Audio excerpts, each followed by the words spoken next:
Welcome to this week's episode of the Archive Podcast. I didn't hit the record button the first time. So, Austin, what are we talking about this week? Well, we were going to talk about something based off the end of last week's episode, but I've been thinking for like 3 days on that topic, and I couldn't really come up with anything that I felt comfortable sharing on camera. So we flipped the podcast setup, which I'm very pumped now about this episode because it is after a month and a half we've been in this space. If you don't know, this is our brand new studio. We say brand new because it's still brand new to us pretty much. Roughly like 45 days on the dot, I think. Is it really? Today. Someone asked me that the other day. Like pretty much right. 45 days today is how long we've been in this studio. That's incredible. And so we're going to share our thoughts so far. Yep. I mean, we can take it any direction we want. I think we just share what we love about the space so far. A real life brief aside before we get started so people can see this is actually how we operate. Speaking of studio space, somebody texted me this morning congratulating us about it. And then they asked about a wedding film. And I was like, you need to talk to Austin about that. And then I'm going to relay them to someone else. All right. Well, I think that's actually a really good place to start with the studio update. So obviously you can see some things behind us, right? What do they see directly behind you? Let's actually start there. So this is super cool. This is probably my favorite. So if you're looking at my camera view right now, that is my favorite aspect of the studio. That is like our gear corner. And having a gear corner in the studio, so this is cool. I'm going to go back to 44 days ago. Okay. 46 days ago. Should we insert a clip over this area right Yeah, here? We can do that. All right. Magic. Okay. 46 days days ago, I was about to go to sleep, right? And I set my alarm for like 6 a.m. because I wanted to get to the studio for the first time ever in work. That's how pumped up I was to have this place, that gear corner, which you just put up your workbench right there. Quite literally. On that side. What, yesterday or the day before? Yeah, and so now it even looks even more cool walking in here, flipping on the lights. And they're like, I feel guilty, and I've told you this like the last month. I feel guilty about how much I want to work now having this place. Yeah. Like I don't want to leave. So the place. Okay, but so I'm always the one that's always like, no, let's drill down into that feeling. Yeah. So I don't know if I would call that like guilty. Yeah. Do you feel? Let's maybe reframe it. Whenever I go to New York City, I know you love going to New York City. You've been more times than I have. I feel inspired by just being there. Like there's an energy there. Yes. And so that's similar to how I feel when I come in here. It's not like, now, I'm going to neglect my family. It's like, no, I feel inspired to be here. To a certain point, and then you're like, okay, I got to go home. I need to dial it down a little bit. I appreciate that. No, it really, that is the perfect description of this place. So up until this point in our life, we've both pretty much worked. It's kind of cool because we've got the same background of like where we've worked. So we both worked in like the corporate setting, in an office someplace like that, like where our office was. And I don't know about you, for me, that was such a draining place because there's just a really terrible feeling about having to go somewhere if you have nothing to do. And many days that was the case, where I was going to this place. I see. And I had nothing to do that day. Some days. Yeah. Not all the time, or even I got my work done in 4 hours, but I had to stay there 6 more hours. That was the worst feeling ever. And it took so much out of me, like as a creative, to keep going to a place where I was forced to go. Cal Newport's book, Slow Productivity, it's relatively still a new release, has a lot to say about this. And I think what's interesting is when you consider creative jobs or jobs where you're taking something. And so I was in communications in the corporate side, but there was a ton of creative video stuff. And the way that our brains work in that type of setting, looks like a lot of not work. In fact, a lot of people perhaps who work different types of work, whether it's data analysis where you're staring at an Excel sheet and you're going through those types of things.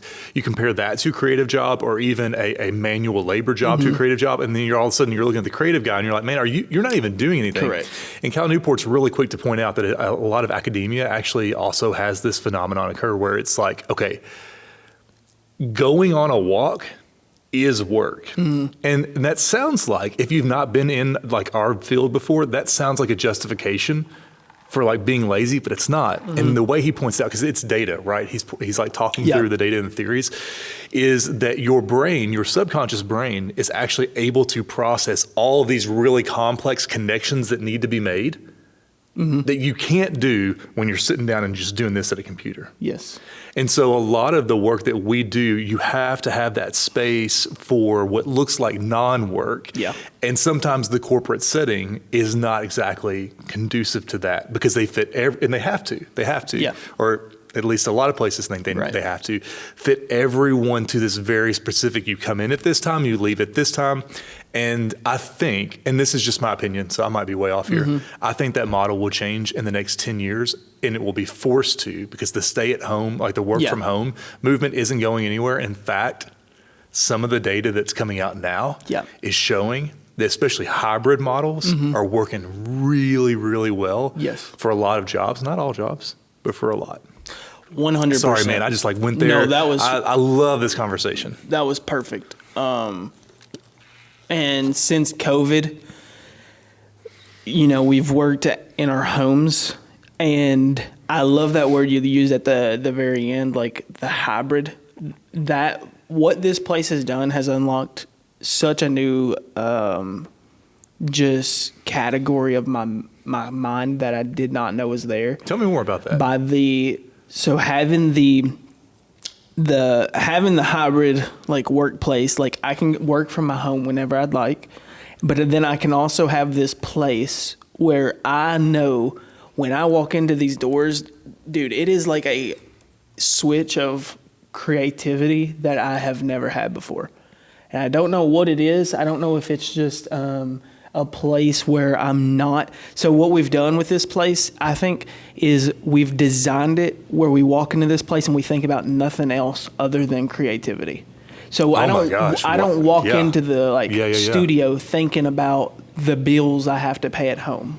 When I'm at home, I'm just, there's moments like when I was working at home where I would be deep in like to my work, editing a video, like coming up with brand ideas, and I couldn't turn off the switch of I'm still at my house and the dishes need to be done. Yeah. Just those little things that would pop up kind of during the day to distract me of any creativity I had. Or like I'm looking outside my window at my home, I'm like, I have to mow the grass, and the more I sit at this computer, the longer the grass gets. And so that is what I've loved most about this place. I walk in these doors and I have found myself not thinking about anything else other than like the work that I am doing in this like present place. I've never experienced that in my life. And I'm telling you, like, it has unlocked just a whole new feature for real. I would agree. Mm-hmm. I think there's a lot to say about places and their effect on us. And I would love to see, and maybe someone in the comment section can drop some links or something, but any research that's been done about, because I know there is some. So another thing that Cal Newport, I think I've talked about him for the last two podcasts. It's good. He writes a lot. I've read his book, Deep Work. So okay. That's the one I was getting ready to reference. Yeah, it's good. So the thing I love about that is he talks about the flow state, right? Mm-hmm. And there are ways to like trick yourself, but trigger yourself into a flow state. And part of it is novelty, like something being new. Mm-hmm. And I think there's a lot of that to where we're facing that right now. Mm-hmm. This is still new to us, and it's so different than working at home. I think it's going to remain new for a while. So I think that's going to be really interesting to watch. It's like, how does our inspiration feel 6 months from now around Christmas, you know? Well, I think too, like we've kind of always dreamed of having a place like this. And I feel like we're both in the point of our lives where we want to really dig deep into what we can accomplish. And so we're not really taking our foot off the gas anytime soon. Like, I think those, in the next few years, that might be the case. Like, we start dialing back, like, how much we really want to push on our potential, like, as business owners. Like, maybe we start dialing off that a little bit, like, more. But, like, right now, we're, like, we have truly just put ourselves in such a better position to really see what the potential could become of us as business owners in a creative space. Because what has been one of the coolest things about this place, even yesterday, like, we had 2 people come into the studio, and seeing their reaction to the studio, because a lot of the local people have, like, said, it kind of blew me away by how many people had positive feedback when we launched the studio. Yeah. But even more so when they are in the place and they see, like, how large this spot is, and then all the plans we have for it, they even reassure us of what we're doing, which has been the coolest thing. And we take their photos, like, and it almost just brings them a little jolt of energy, I feel like. Absolutely. Maybe I'm wrong, but, like, I sense, like, people walk out of this place almost just having a little buzz of creativity.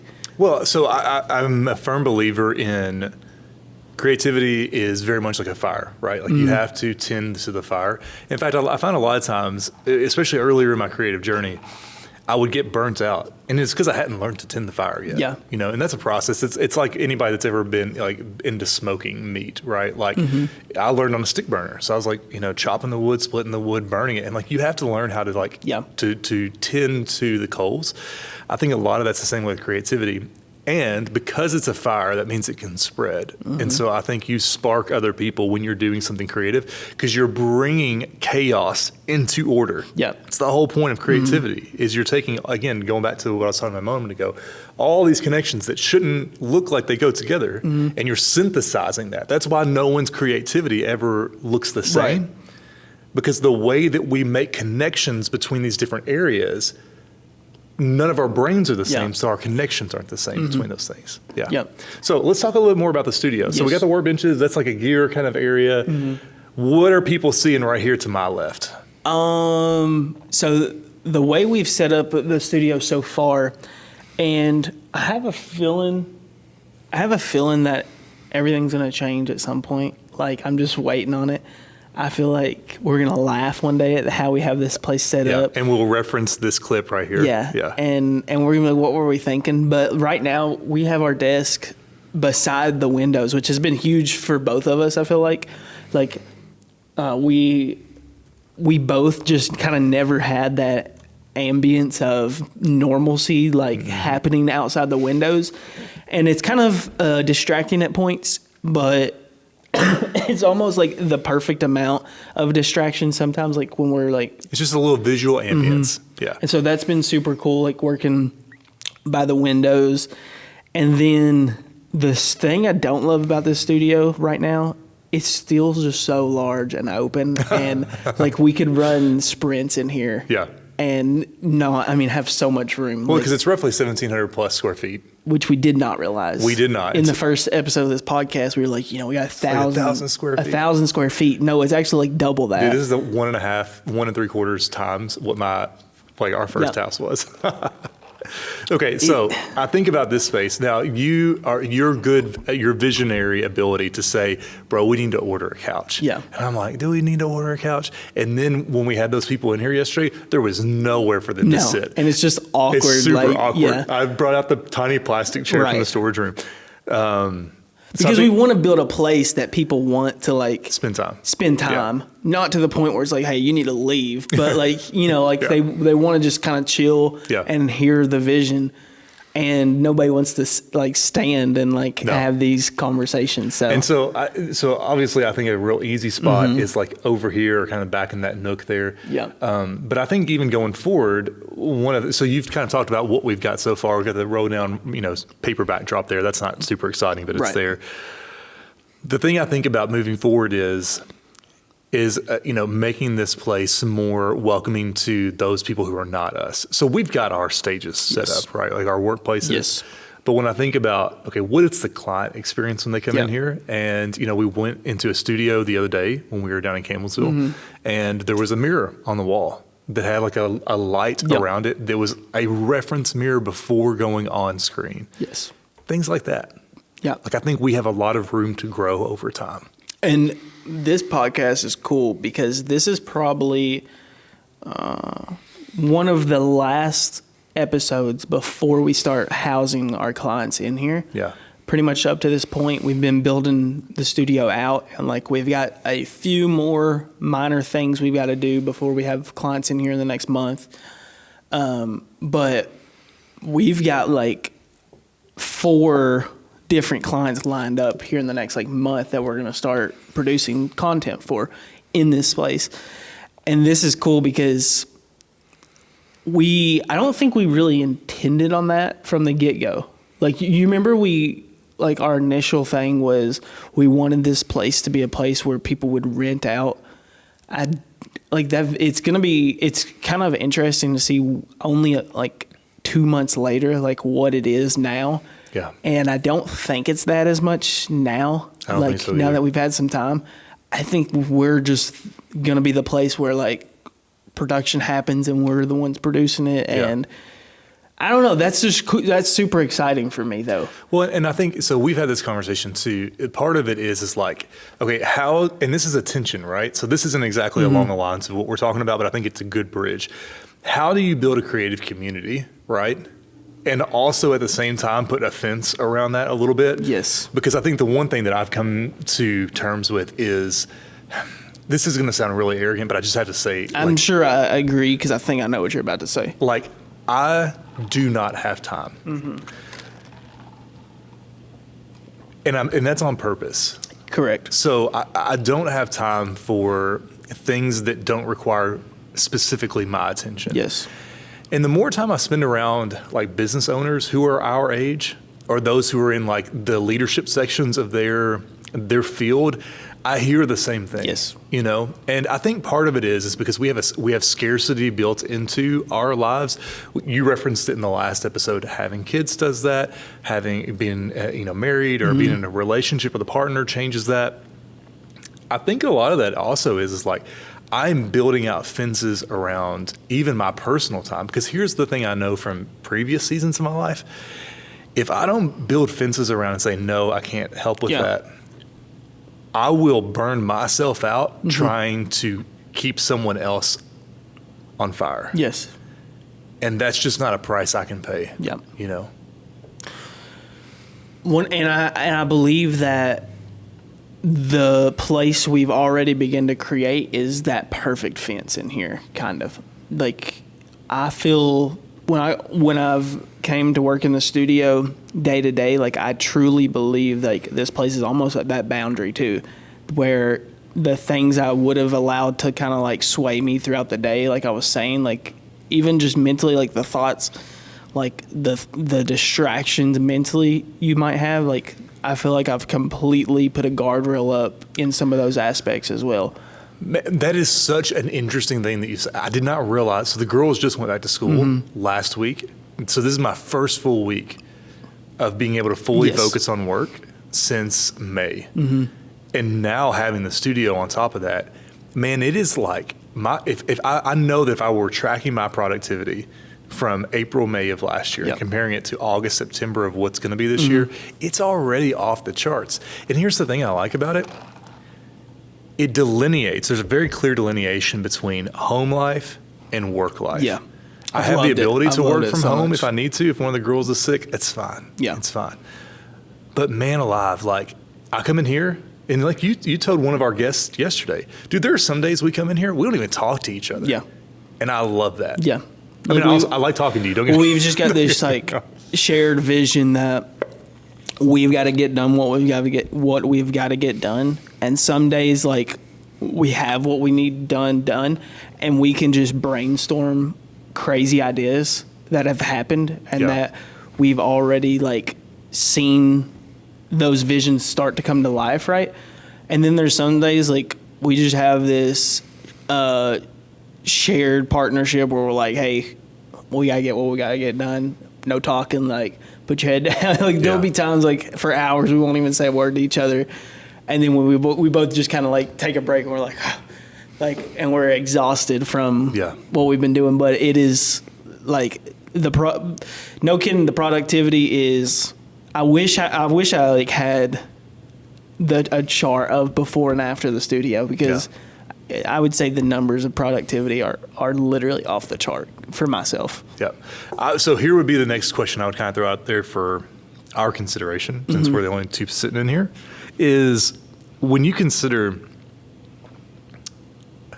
Let me think of how to phrase this. I'm just going to say it. When you consider what this looks like to potential clients, I make a joke about matte boxes all the time, right? So like for those who are unaware, a matte box goes on the front of your camera lens, and it's the first thing that people think of when they think of Hollywood camera. That It's is got so funny. It's a Yeah. rectangular box. You can imagine it in your mind. The lid flaps up, so the lid looks like this. If Yeah. you're looking at profile, and it's basically sunglasses for your If you lens. if you thought like a movie camera, like That's- what would a movie camera look like? You're probably envisioning that A matte thing. box, yeah. I originally bought a matte box for my C70 solely for the purpose of appearing more professional. Yeah. Now, here's the deal. I have come to freaking love that thing Yeah. because like it cuts color grading time down to nothing. Yeah. And it's super high quality. I absolutely love it. You should go buy a Polar Pro matte box if you need one. We're also not sponsored, but we're completely open. To coffee. Our inboxes are open, Polar Pro. Hit us up. And camera stuff. And yeah. cameras. But mostly coffee. Mostly coffee. Don't you come at us with more matte boxes. We already have one of those. But here's the thing. It was kind of this idea of like you dress for the position you want, not the position you have, right? Except in our world, it's like you present yourself with gear, Yes. right? Here's what I've noticed. When people understand that you have a studio, they take you so much more Yes. seriously. Man, and I feel guilty, but like any business proposal that I've had in the last like 2 months, I've just thrown that in there as like, like I'm like, even if it doesn't even pertain to the deal, like I'm trying to get, like I'm just like, and I've got this studio too, like I try to just fit it in the conversation, because number one, it is the coolest thing, like. We've talked about this for and I want to like maybe just we kind of stay here for a second. Like we've talked about this for 2 years. We've talked about the other communities of Yep. creative people that have this type of place in other cities. Yep. And what did we say? Would be so awesome to have that, right? Oh, yeah. Like that was a conversation 2 years ago. Oh, yeah. Because, we talked about Creative yeah. Club with Eric Floberg for We were years. like, you see what they're doing? Like, Yeah. That is so cool. Yeah. And now we are like living in that thing that we Yeah. thought would be so cool. And it is so cool. And this is still only the beginning steps. And it's kind of tough to like navigate the discernment of knowing what we should allow in this place versus not. Like, I feel like that's been a tricky thing of a lot of people want to be a part of this and just trying to figure out what is the right fit versus not. I have something if you're done with that thought. Yeah. Okay, so two things. One, let's make this a super practical excerpt if we can clip this. The question I think someone would ask if they saw this episode is, boys, can you get down to the Right. reason? And I would say here would be my take. Should you or should you not rent a studio or create a studio? Maybe.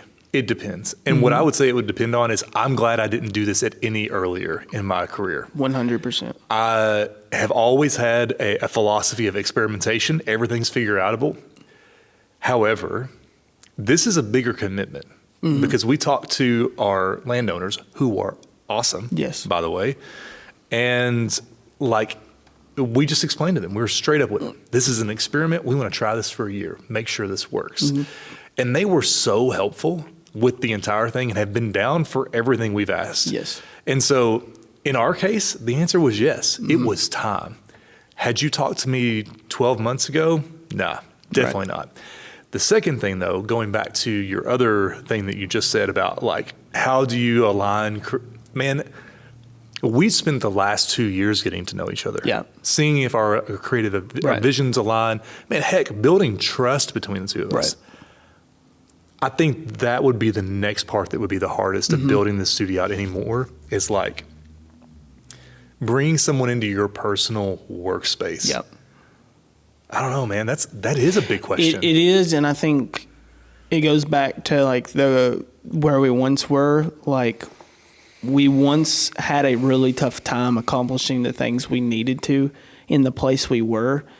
And do we want to jeopardize what we have, what we're building? Like, these are questions I think we ask ourselves in the next year or two. Like, do we want to jeopardize what we've built, trying to force growth, or trying to force like something that doesn't have to be forced? But then also, like, you know, who's going to need to be in this place that can elevate the vision even so much higher? Agreed. Like, those are the hard questions of trying to build out what we're trying to build out. So it started off as an experiment. I think we're past that, right? Would you agree? I think we're still trying to figure out but we're kind of bought in at this point. For sure. Now, I would say I'm going to be hardcore still in the position of it's an experiment until next June. I'm leaning with all my weight into it's not an experiment anymore. This has proved its purpose already. But yeah, I'm of two minds on that. And so, like, just cards on the table, do you feel like your vision for this place has changed since being in here? I don't think it's changed. I think it's clarified. So it's kind of like when the optometrist says like 1 or 2, which is clear. I feel like we've gone from really fuzzy to less fuzzy, and that's what I was really interested in. Okay. So here's my next question to you. Based on the last 45 days, what has been kind of just your most practical, like, favorite versus not favorite things of like having having just being in this place, I guess? Yeah. This is not a joke. I promise. Okay. My least favorite thing is I cannot keep my keys on me to save my life. Today, dude, I got here today, had to go back home and get my keys. I've been keeping them in my car. If somebody breaks in, they're getting into our office. And I've got a great story too. Okay. So, what episode was it? I don't know what episode. It was the one where it was last episode. Like, what are some things you can do to be less stressed, right? And what did I say? I said, you take care of the things you need to take care of the night before. So the keys. So this is our first time working in a place where we've needed the keys, and we're so reliant. If we don't have our access, it's only you or I. That's it. You know what I mean? Maybe we could go down through the bottom. I'm too embarrassed to do it. Right. I will refuse. I'll drive home. That has been a very difficult thing to navigate, because there's been times I've drove my wife's car and I get here and I'm like, freak, I don't have my keys and I can't get in, and they're already closed downstairs, whatever. I was late to a Zoom meeting this morning because I didn't have my keys. I'll admit it. I was too ashamed to do the more practical thing, which is walk through the office. This morning, I added 35 minutes to my trip to Elizabethtown, which is only 30 minutes away from us. I got there and realized I didn't have my microphones for my shoot. And so I had to drive all the way back and there. And so that has been the worst part of having the studio. I think we both agree. Totally. Because and you mentioned this too, on a shoot you didn't have all the gear you needed because. Dude, let me just say what it was. I didn't have charged batteries for my C70. I was literally looking at a client and it was 2 minutes left. Yeah. That has not. I know. How many years have we been doing that? Well, the issue. It's never happened to me. And the issue is because we're trying to navigate figuring out these systems of all right, all my gear's here. All right, all my gear's there. All right, it's not all here or there. And, okay, I had a shoot today, but I also have a shoot tomorrow.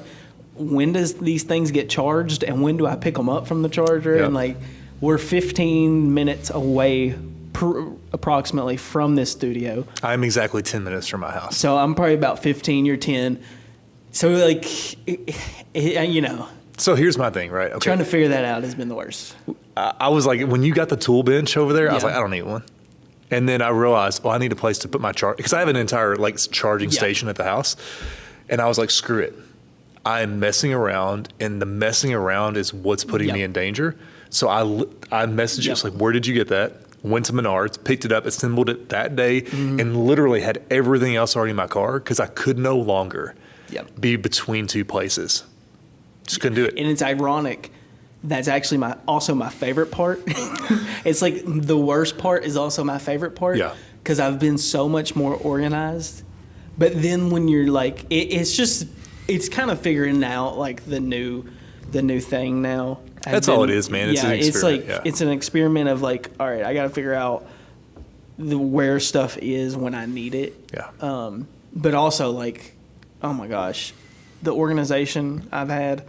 Whenever I'm on top, I just got to make sure it's like the day before and we're good to go. But yeah, I had a shoot this morning, and I was so proud of myself because like instead of like doing what I would normally have done, which is just go downstairs and get my stuff out of my office, I like thought yesterday, I was like, what do I need in the morning? Let me take that home with me tonight, and you just roll up and shoot. And you literally just get in your car and go. It's already. So, all right. So I would say also that's my favorite thing.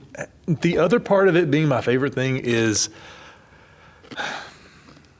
when I consider just the amount of like random kind of intersections of conversations we've had outside of the podcast, which if you total up the entire amount of time that we've talked on this podcast, 6 episodes, roughly 40 minutes on average, probably, we've talked more on the podcast than we have combined off the podcast. I would guarantee it. Interesting. And aside from our 9-hour car trip, if you take that out of the equation. Yeah, still sorry about that. Thank you for going with me. I need to Venmo you that. Anyways, all that to say, like, even though those conversations have been that limited, the amount of creative spark and idea has been my favorite thing. Because there's also, it's similar, and I think I might have said this in a previous episode, it is similar in some ways to going to the gym with a class of people. You don't show up to the gym because you're afraid of getting made fun of if you don't. But there is a 2% voice in your head that's like, man, they're kind of expecting me this morning. I don't want to let them down, you know? Yeah. And sometimes that's all the push you need to be more disciplined, to get that extra 2 hours of work fit into your day that otherwise, let's be honest, you might have found a way to procrastinate around. Yes. Yeah, I think there's been an unspoken like level of expectation between both of us just to kind of put our heads down and get the work done. Like, I don't expect you to be here. You don't expect me to be here. But it's cool to see each other here. Like, whenever I've drove by and I wasn't planning on coming to the studio and I've seen your car out here, I'm like, man, he's getting some work done. Like, it almost just urges me to get some work done. It's been cool. That's been a cool part. Like, it's not like a weird, like, competitive. No. It's just like it's like you're spurring each other on. Yeah. I will say I did find out the other night. I broke my rule. I never work late on Fridays, but I had and I told you about this last week, had this really weird kind of like big batch of productions all come together at once. So I was finishing up right at 5 o'clock last Friday. Apparently, it was also like the back to school bash or something like that. Yeah. Dude, the detour was right here. So for those of you that don't know, where our studio sits is right at the top of the hill to where our town square is. And whenever there's a downtown event, they like block off this part of the road right outside the door. And so all the traffic has to go where I park. Could not get off the side of the street because all the traffic was detoured. Yeah, big dumb move on my part. Yeah. So that's the only other thing I don't like about the studio is you just can't be here when there's events downtown. Yeah. I'm kind of just, I don't want to rush into like saying like I'm trying to just thinking about the studio and like day to day. It's like it really does feel like we've been in here so long already, and it feels normal now a little bit. But I think one of my cool things is like. And this has been kind of tough for me to portray on social media. Okay, tell me. Is like people still haven't fully grasped this place because in our minds we've shared it so much, but we haven't at all. No, because I think we're in here so much it feels like that, and so. That's been actually my favorite part is sharing, like one of my favorite parts about having the place, not being in the place necessarily, but sharing what it is to other people. And I've had so many people that I wouldn't have thought were kind of following like my story that have asked about it. And especially whenever I did my first YouTube video, I had so many like bizarre people that I would have never imagined would be pumped about it, were pumped about it. And that kind of opened my eyes to really like the potential, I think the story of this studio, like what it holds for the future, because people want to know about it and people like just want to be a part of the journey. Like from the painting of the walls to the like the nitty gritty type of stuff. Like not the pretty stuff when it's all complete, but like people want to just see like the normalcy of building a place out like this. Yeah. That's been super cool to me to realize and to share like with other people. Like people really want to know about the story of this place. I would agree. And I would say if anyone is watching this and is considering like their own, maybe it's not a studio, maybe it's a restaurant, maybe it's they're building out their own home office that they have to share with, you know, their kids' playroom or whatever. It doesn't matter what level you're starting out at. The point is just to start. Yeah. And to take this step. And I think that can oftentimes, it's cliche, but it's also true that first step is the hardest one to take. The creating of the Google Doc outlining what your plan is. Dude, no, that was whenever I took my business serious, I wrote down what did I want to accomplish with my business. That was one of the most impactful moments of my entire life. I remember it so vividly. Like I wrote down Greer Productions, like vision basically, and I wrote down how I wanted to accomplish the next 2 years of things. It is nuts to see it 4 years, 5 years later since I've created that and I still have it on my desk over there. Yeah. Where I wrote it. It is the craziest thing to see those things true and even beyond what I wrote down on that piece of paper. It is insane. Well, and again, I think that goes to that. The reason it's so hard to take that first step is because, I've said it 3 times already, you're bringing order out of chaos. The chaos of your mind, the chaos of your creativity. You're saying, okay, I can't take on all these different little challenges at once, but I can take on one at a time. And so you make them line up. And the way you make them line up is not by yelling at them to all get in order, right, but you just take off the next one and the next one and the next one. And sometimes when I'm working on a project, I cannot be bothered to sit down and do it. So I'll trick myself. I'll say, all I've got to do is open up the project file and name the timeline. Yeah. And I'm like, well, I'm already in here. You might as well. I might as well put some footage in there. Yeah. Well, daggone it. Now, I mean, that footage looks all right. That's good advice. But it's the same deal with the studio. And that's my thing about life, man. You don't have to. Emily P. Freeman's book, The Next Right Thing, fundamentally changed the way that I think about decision making, action, whatever. Like, I live in the future naturally. I'm a planner. That's just where I'm at. Maybe it's anxiety. I don't know. But the way that I snap myself here in the moment with you is to think, okay, this is what I'm doing right now. I'm not going to worry about 10 steps later today. I'm going to be focused on what I'm doing right now. And then when I wrap this up, I'm going to go on to the next task. And the temptation, I think, in that is to say, well, but there's just too much to do, you know? And it's like, well, maybe. But maybe what I can get done today is simply what needs to be done. And maybe that's enough. That's actually been one of the most impactful things kind of being around you daily that I realize is like I'm a very impatient person and I like things getting done really quickly. And what has happened in the first introduction I had to you doing this and this being, what would it be? Kind of just like not rushing into like getting things done like immediately. And here's what I mean by that is like, so you got to get back on these. You've slacked. Oh, I know what you're about to say. Yeah.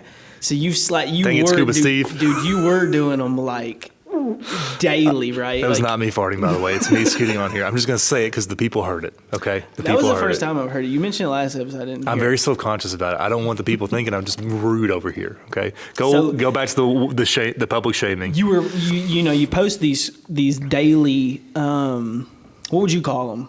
Are you talking about the reels? No, on your stories. Oh, like Instagram the daily stories? Yeah. Yeah. So you would post these daily stories on your Instagram stories. Oh, like the good morning friends. Of your Yeah, day. Yeah. And I was so blown away and so flabbergasted because you would post them at night and you would title it Good Morning Friends. And I was like, what is happening here?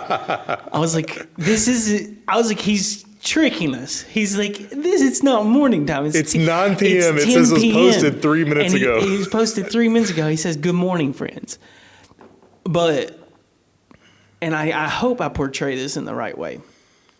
What I've realized is that you kind of accumulate all this content, right, like throughout your day, and you don't have the urge to like, I have to share it right now. And what I've learned in the last 2 months is like, I have grasped onto that so hardcore. And what I mean is like, 2 months ago, anytime I had content, like I would click upload as fast as I could, right? And what I've done is I realized that like stories don't need like to be shared immediately. And not only stories, like things we have to do, you don't have, like, I don't have to just get them done and jeopardize other work by feeling like things need to just be done immediately. Does that make sense? So like the studio, like we got things we need to keep like pushing on and do, but like as long as we just kind of chip away, that is like all we need. We don't have to like impatiently get things done. And that's kind of what I've learned, like having this space is like, you're not that person where you're just like doing things impatiently and doing them like chaotically. Like you're kind of just chipping away. And even like the stories, like, you know, you share stories whenever you have the time to share them efficiently. And that's something I've like really learned to do, is not share it because I have it, but share it when it's appropriate. Yeah. Or not do it because I need to do it, or do it when it's appropriate. Does that make sense? Like in my mind, that made so much sense, and I couldn't really get the words out, but I hope that makes sense. It makes total sense. Like I've learned that like crazy these last 2 months. So to me, it does make sense, and I appreciate like you saying all that. I think part of that comes from, I like the idea of like putting a story arc into my stories. I don't know why. It just works for my brain. Part of it's also strategy. I know that if I post a random story from throughout my day, it's likely not going to tie into the next post I make, which means that people probably aren't going to keep tapping through it or watching through it. Yeah. And so part of it's like, well, if I'm going to put this effort into posting stories, I want to make it as enticing to people as possible. So let me open up a loop that they feel like needs to be closed. Yeah. And so honestly, for me, it's a practice. It's a practice of storytelling. The Good Morning Friends opening one is always, it's like a standard. People know the show is about to start. And then it's like, okay, let's open up a question that needs to be answered. Sometimes it's 4 stories, sometimes it's 15. But it's just a way for my brain to practice kind of like storytelling. And I don't do it consistently enough. So I do need to get back on that for sure. And like, I don't want to go down a rabbit hole, but do you feel like that has been maturity over the years in storytelling, like your ability to know things don't have to be shared in real time, that just because they're not shared in real time, that doesn't take away from what the story is? Yeah, I think we understand stories not in real time. I don't think the human brain does a great job of storytelling in the moment. We have perceptions of what we feel like we're seeing or experiencing, but I think that stories are best understood looking back. And that's, I mean, all stories we tell are stories of what has happened. That's, narrating this, nonfiction series of events. I think fiction is all the things we tell ourselves about the future, that could or could not happen. But yeah, maybe some of it's maturity. I don't know. Maybe some of it is wanting to focus on this one particular way of approaching storytelling that I'm experimenting with and has seemed to work for people. I will say, just kind of as a closing thought, there have been people consistently throughout me posting those who were like, dude, I know that this happened last week. Why are you posting about it now? And I'm like, because I'm ready to tell the story now. Yeah. And that is what I'm picking up on. Like, and in my mind, like, I can think of what I want to say, but it's so hard to like say it. Like, just because you're not sharing it now, it does not take away from any importance of what it is. That's what I've learned. Like, so much. Yeah. And it's not just storytelling. It's like the little things like we have to do on a daily basis. What I've realized is that you've done a really good job of like making a list of priorities. Like, does this even need to be done right now? Okay, it doesn't. I'm not going to not do it, but like, it doesn't need my attention right now. That's what I've learned, like, being in the studio with you is like, you're really good about knowing what is at the highest level of priority. And I think it's a little bit of like the immaturity I have with my age. Like, I see something that has to be done or like I want done, and I'm like, it has to be done right now. And that is just not the case. So first off, I don't think it's immaturity. I don't think it's that way. I think it's a good thing. So like, you and Whitley are similar in some ways. So my wife, so she, I always tell people I'm really bad at having fun. She's the only person who's ever been able to like show me how to have fun. So like That's vacations, hilarious. I used to hate going to the beach, but now I like it because I'm a worker by nature. It's just how my brain operates. The couch, go back to the couch example from earlier in the episode. I would have never prioritized the couch because I'm thinking through a list of triage. Right. What has to be done because we have limited decision-making ability on a daily basis. We have limited energy that varies on a daily. Man, yesterday, I didn't see you a lot yesterday. Yesterday, I woke up. I told Whit last night when I got home, I said, I woke up with 2% battery. Dude, I slept through my alarm to go to the gym yesterday. Hey, I was like, what is going on? Anyways, all that to say, so if there's limited resources for getting things done, then it's a triage. What is a black card? That thing's going to die if we don't pay attention to it right now. I don't like to live in the urgent, but that is sometimes where we operate. So here's what I would say. Eisenhower matrix. So if you visualize, I'm looking at it like I would look at it up in this quadrant. So quadrant 2 is urgent and important. Those things have to happen. Over here is urgent, but I think maybe not important. Down here is, I don't know, it's like not urgent, important, and down here is not urgent, not important. So you never do these things. These things have to immediately be done. But over here in the urgent or in the important but not urgent is oftentimes where the best work that moves your career forward lives. And so that's where I like to think of my stories as. That stuff moves me forward. And here's the deal, man. I'll tell the story when I'm ready. Yeah. I like it. Well, it's been cool. All right, man. I think that's all I have. I'm excited to do a video like this, a studio update video in another few months and just kind of see, And back to the couch, I did pressure you into the couch finally. Yeah, most definitely. It took 3 weeks, but we are getting that couch either tomorrow or Monday. But again, I will justify it is our. I kept just saying every day. I was fiduciary like, you want me to responsibility. order this couch now? Like, if I asked enough, you would just finally say yes. Yes, Like, I would acquiesce. And the reason I acquiesced is, again, because of these super awkward moments of the times that we have had guests up here. And it's like, man, they don't have anywhere to sit. Right. I don't like that. Yeah. So, yes, the couch, it is a necessary purchase. All right. Are we landing the plane? Yes. Let's land the plane. Plane's landed. All right. We don't have an episode topic for you for the next episode, but it will be good. And we'll be here. What day do we release these? Mondays. Mondays. We'll always be here on Mondays. So until then, Peace. see ya.